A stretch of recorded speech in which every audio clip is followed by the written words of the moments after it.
This video here is about the animals we have as part of our system here at the Zestos Orchard, and so animals are a very, very important part of our system, or a holistic system.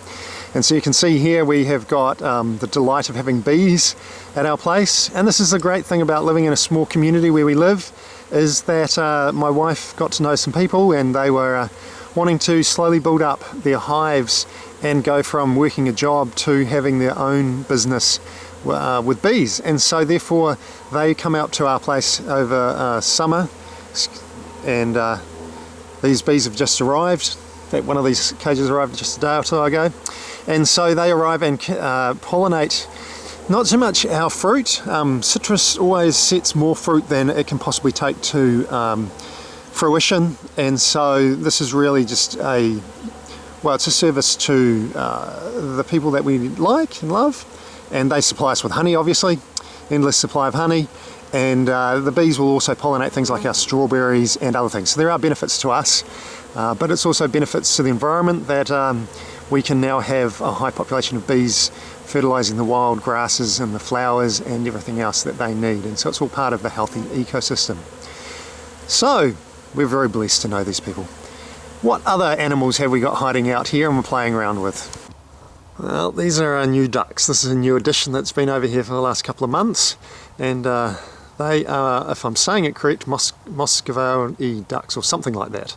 They're South American, hence they're quite different genetics from what we would consider ducks, and so you can see they've got a red growth around their mouth, eyes and stuff. There's probably a technical term for that, and these good folks, and the male is from another group, same Muscovy duck, but from a different group of genetics, because I always like to keep the genetic diversity very high.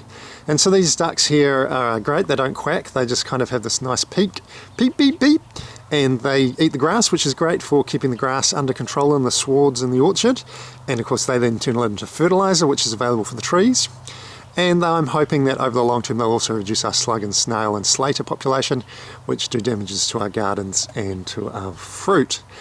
So it's been a great experiment, and they're wonderful. They're sitting away from the hot summer sun, the hot spring sun I should say, and so they wander around on the trail, and they're really nice to be around. So what else have we got? Well, this is honey. This is the internet. Honey is mixed genetics, half Flemish giant and half something else. You can see one ear's up and the other one's a lop. And so what they do, he's a male, they do the important job of keeping the grass down. So you can see where they haven't been is quite large, but if I turn around and look back down the row, the grass, it's hard to see with the shadows and stuff, but the grass, they keep the grass down by mowing it. And this is a very important person. This is called Evie, and so Evie's a female, and we have our first batch of rabbits. Oh. So you can see here, hello Evie, yes that's you.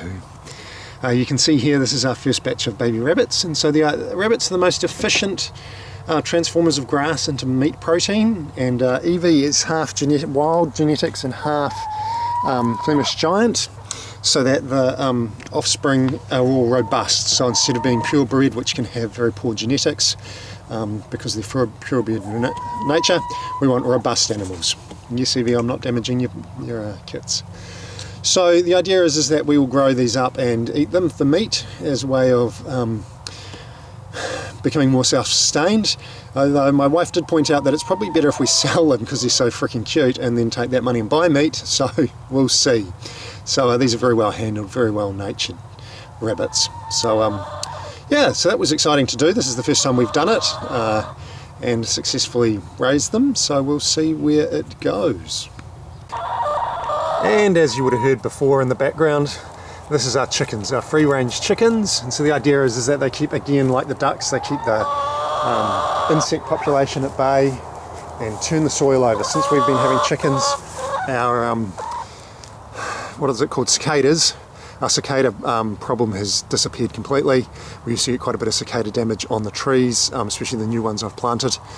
And so they've turned the soil over and removed the cicadas. These are a new batch because the old ones went in the pot because they were no longer laying, and they haven't quite got used to the idea of free ranging and digging for their own food. So they're hanging around me saying, I'm hungry, please feed me, which we'll do this evening. So again, they provide us obviously eggs. They turn the protein in the insects into eggs, and that's highly nutritious protein because the fat in it will be high in the yolk, will be very high in vitamin D because they get sunlight, very high in vitamin E because of what they eat, and vitamin K because they eat insects, because often vitamin K is found in insects. So eggs from free range, proper free range hens are actually exceptionally nutritious. And so actually there's the other ones hiding around, they group together. And so we're not particularly good at looking after animals in general. We do our very best, but we're very cautious because I'm very good at looking after trees, because you can look after them once a month or once a week and it's no problem, whereas animals you've got to be daily, have things sorted. So we're doing the animal thing slowly, and we do really need more ducks and animals to look after our understory, and more rabbits to eat our sward, our grass sward. So we'll be interested to see how this happens over the next few years and how things develop. So there we go, there's a chicken behaving like it should, turning over stuff and having a good eat. So well done, girls.